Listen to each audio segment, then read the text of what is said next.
The moment someone is born into or married into the royal family, tragedy is already written into their fate. The palace is destined to be a golden cage, one that devours every trace of humanity. Did you know? In many ancient royal courts, emperors couldn't marry the women they truly loved.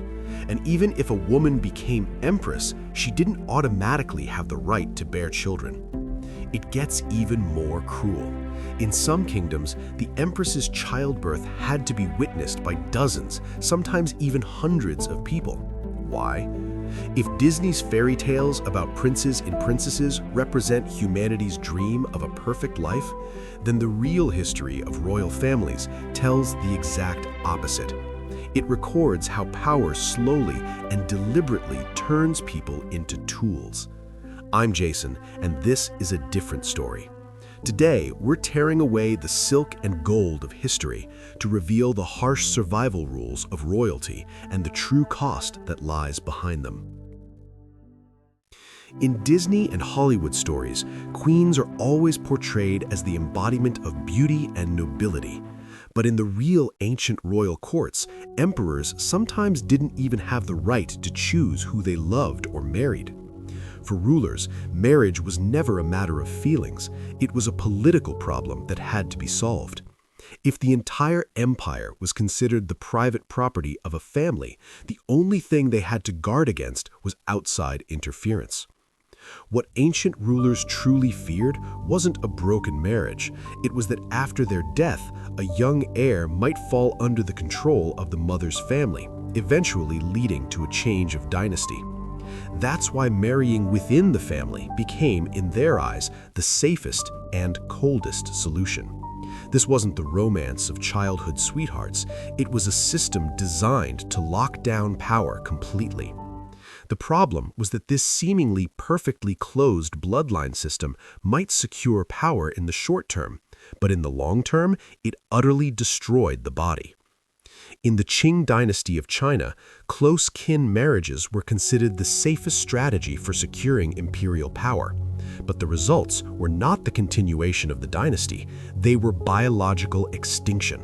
The last three emperors of the Qing dynasty all lost the ability to have children. A similar story happened in Europe with the Habsburg family. For more than a dozen generations, they married within the family to consolidate power, ruling over the Habsburg Empire and the Holy Roman Empire.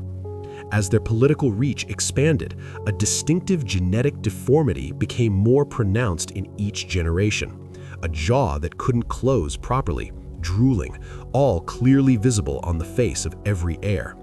In the end, this family, which had ruled the Holy Roman Empire for centuries, was not defeated by war, it was undone by biology. A similar tragedy also unfolded in ancient Egypt. In order to preserve what was believed to be a pure royal bloodline, Cleopatra married her own brother. But this extreme form of close kin marriage did not bring lasting political stability. Instead, the two eventually turned on each other in a struggle for power. The same pattern can be seen in the case of Pharaoh Tutankhamun.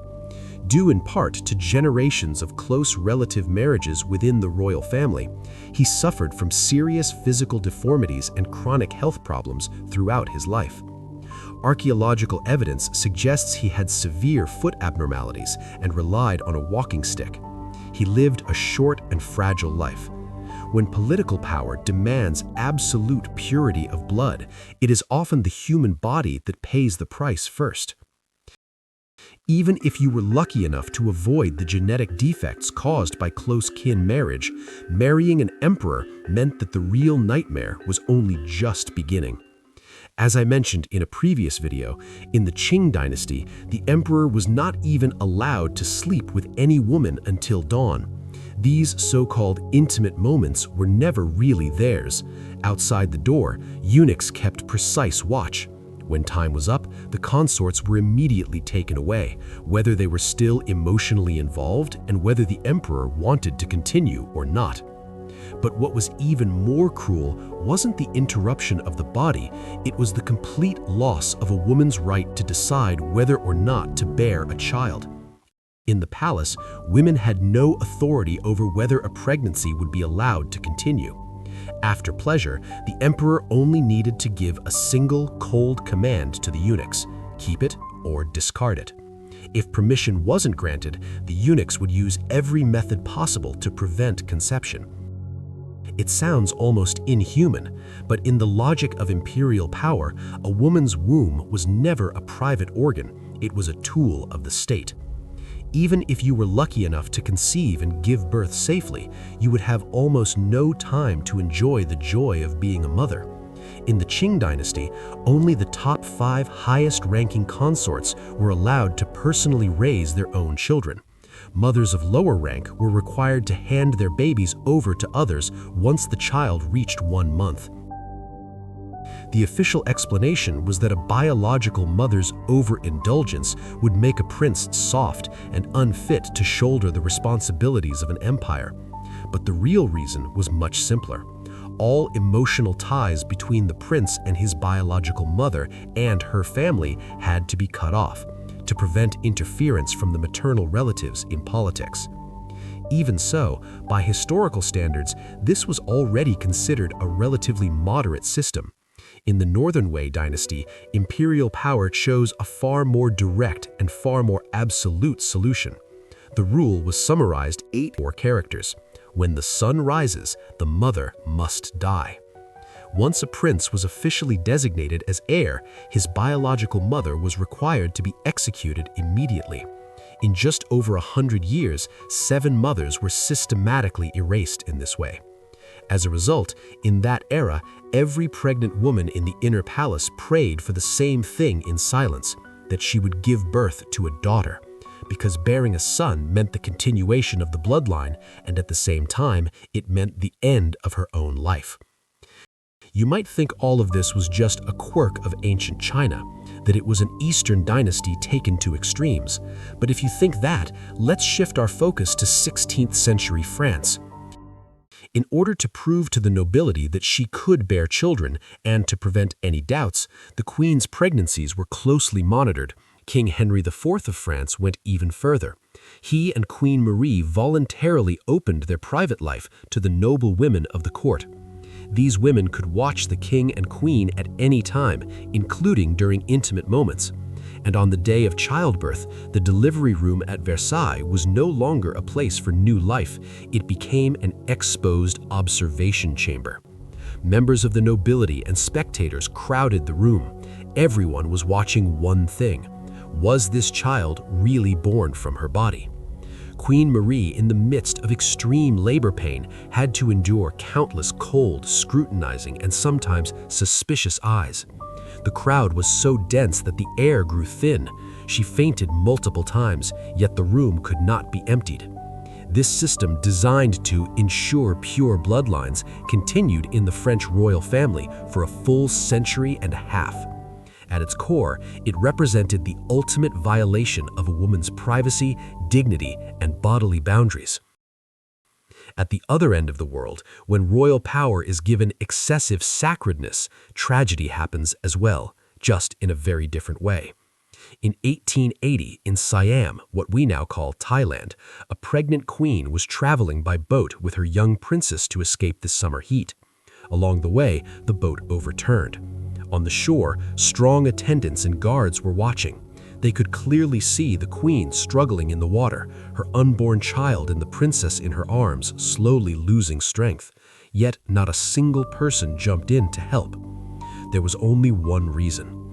At the time, the law stated that it was a capital offense for commoners to touch members of the royal family, so everyone chose to obey the law.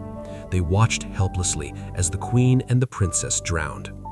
King Chulalongkorn was devastated by the tragedy, but in the end, the only action he could take was to imprison the head of the guards who had stood by. It was that they had simply followed the law to the letter. Of course, even in such royal environments, some women used their intelligence to carve out a path for themselves. Take Wu Zetian, for example. She even became empress herself, becoming a legend in history. But in her struggle for power, her own humanity was being consumed.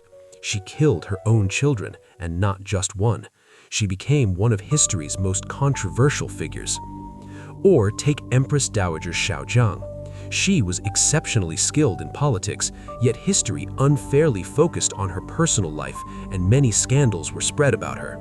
My channel has covered these figures in previous videos, and their stories will be explored further in the future. But these are rare exceptions. The word royalty has never meant happiness in history. Up to now, we've told the stories of many characters in ancient royal courts: emperors without privacy, queens without dignity, princes without maternal love, princesses without freedom in marriage, and after marriage, some couldn't even live with their husbands. Behind every seemingly glamorous and prestigious title was a tragic life. In this system, there were no real winners, only prisoners consumed by power. Even today, royal life is completely exposed to the cameras. Every action is magnified and distorted, turning the outwardly glamorous life of royalty into a dramatic soap opera. So here's the question. Do you think the stories we've told today are just isolated cases, or are they inevitable? If you were offered endless wealth and prestige, but the price was living in this grave of humanity, would you accept royal life? Leave your thoughts in the comments. I'm Jason, and this is A Different Story. See you next time.